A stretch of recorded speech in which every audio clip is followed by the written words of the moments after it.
Arturo describe a Felipe Calderón como pendejo y Adela se venga de él. Analista política reconoce que el PRI y el PAN se equivocaron al culpar a Andrés Manuel de todo. Venga, ya puse mi reloj. No es un deseo, Damián. Nosotros estamos acabando con la inseguridad. Esa es la diferencia entre ustedes y nosotros. Okay. Y son datos públicos también, Damián. Son datos públicos. Hay datos públicos clarísimos en donde claramente han disminuido desde 2019 los homicidios dolosos. Fíjate, el mes pasado tuvimos el mínimo histórico de homicidios dolosos.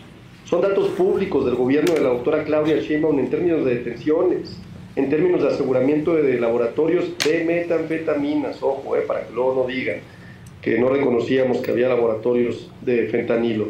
Son datos públicos la gran cantidad de armas que hemos incautado, Damián. Son datos públicos que este gobierno está dando resultados ejemplares.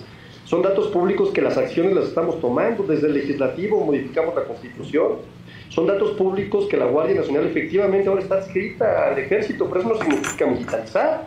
Es tan absurdo decir eso como decir que los médicos militares, por el simple hecho de ser médicos militares, van a operar con un fusil. Pues claro que no, tienen una doctrina militar, pero cuando operan son de lo mejor.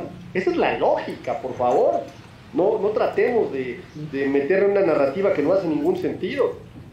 Y vamos a aprobar dos legislaciones, una que va a ser mucho más eficiente el Sistema Nacional de Seguridad Pública y una que tiene que ver con investigación.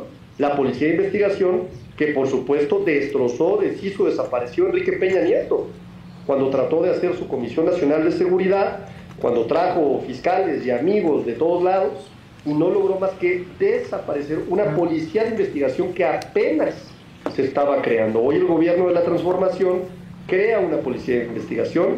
Hoy el gobierno de la transformación tendrá facultades no solamente para acompañar una investigación, sino para usar inteligencia. Tendrá facultades para poder hacer mejor su trabajo. Entonces, decir que no se hacen cosas, me parece que es regatearle muchísimo a lo que estamos haciendo. Me parece que es sacarle raja política, y por eso siempre lo digo, Damián. No es un tema de traer una narrativa de comunicación, de ir al pasado. El pasado es para el diagnóstico y te funciona para poder tomar determinaciones a futuro. Cuando hablo de datos concretos. Estamos dando resultados que ustedes no dieron, porque lamentablemente, quieras aceptarlo o no, la mano derecha de Felipe Calderón estaba implicada con el narcotráfico. Y Felipe Calderón, si no sabía, era o muy tonto o muy pendejo, o si sabía, pues está involucrado con el tema, ¿me explico? Entonces me parece, la verdad, que es algo que te tiene que reconocer. Es que para ti es muy fácil porque tú utilizas una técnica discursiva donde, ay, sí, pues, si estábamos involucrados, pues está bien. No, por favor, no te de pecho, por el amor del cielo. No, espérate. Al bote, mi amigo, al bote. Claro que ustedes fueron la consecuencia del problema que tenemos. Y no le regates a los resultados que estamos entregando hoy, porque están publicados, porque son fuentes públicas y porque hasta el propio presidente Donald Trump lo reconoce también. Eso me parece muy importante decir. Damián, creo que Arturo se fue. Funcionaron todo el sexenio diciendo las políticas de Andrés Manuel han sido tan equivocadas que van a votar por nosotros. Sin darse cuenta que sin darse cuenta del resentimiento que había contra esas fuerzas políticas por buenas razones. Sí. O sea, solamente el sexenio de Peña Nieto con los escándalos de corrupción y poniéndole agua a los chiquitos que tenían cáncer, porque el señor Duarte se había robado la lana de las quimioterapias. Sí. O sea, a mí me parece que esa clase política no hizo nunca un mea culpa suficiente como para poder frenar lo que después vino. Y lo que después vino es lo que estamos viviendo. O sea, y sí, puede ser que manipularon la mayoría calificada y que se podían otros criterios. ¿Qué instituciones lo permitieron? Las que estos otros crearon.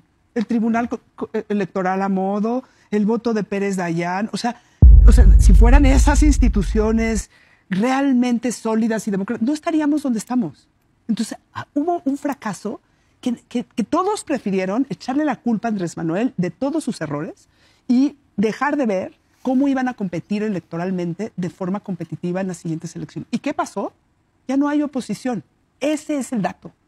Y yo no creo que Ernesto Zedillo lo pudo haber frenado antes ni tarde. Él fue el último presidente del régimen autoritario y trató de facilitar la transición a la democracia con el INE y FE en esos años y con la reforma judicial. Y después la cacharon estos. Ahora, yo creo que Ernesto Zedillo sí es un presidente que podríamos poner en los estándares de finales de los 90s en la casilla de un presidente demócrata. Yo creo que es el primer presidente de la transición. Pero también es el último de la era autoritaria. O sea, pero eso es lo interesante. Si alguien debería... Es la mancuerna, es la bisagra. Es la bisagra. Si alguien es debería, uno y otro. ¿no? Si alguien debería entender por qué la concentración del poder se puede usar para bien y para una transformación para el bien del país, es él.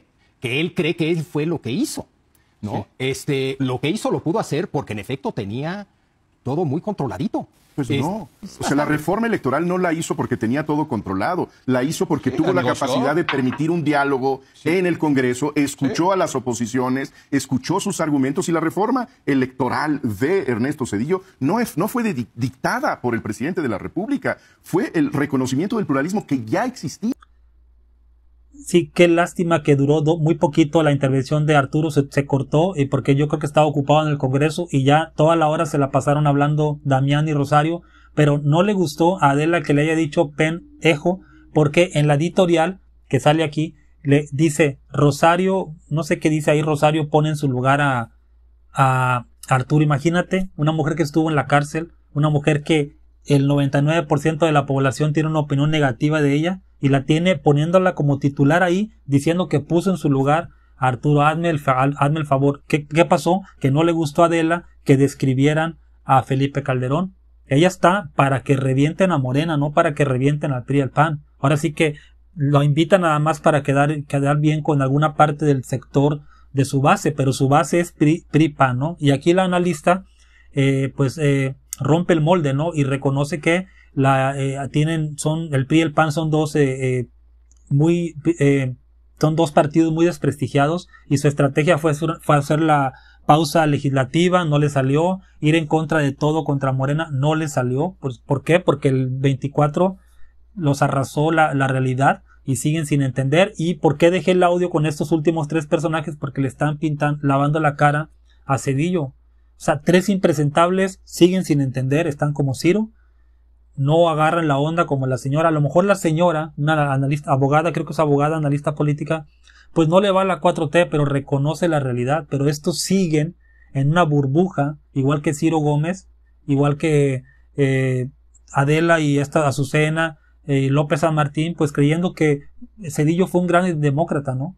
Sin dar contexto que venían arrastrando 71 años de la dictadura perfecta y la gente estaba hasta el chongo del PRI. Iba a haber algo, una guerra civil, algo iba a estallar en este país si estos cuates no entregaban el poder a la oposición, que resultó ser peor que el PRI. Dime qué piensas tú. Hasta luego.